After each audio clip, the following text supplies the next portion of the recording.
guys, it's Miss Amber. I'm a Youth Services Librarian at the Grundy Library, and for our middle grade book talk today, I would like to recommend Kids Can Code.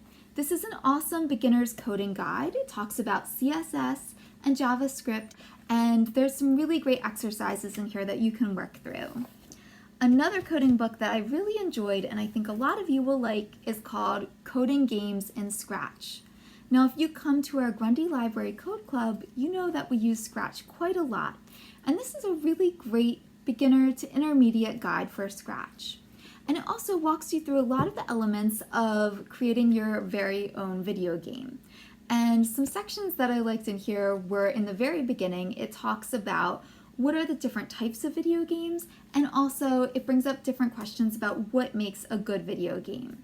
So if you're looking to design your own game, this is a really great guide. And we have both of these books at the Grundy Library. I hope you check them out. You should also check out our Grundy Library Virtual Code Club. I hope you guys have a great week, and we'll see you at our next book talk. Bye!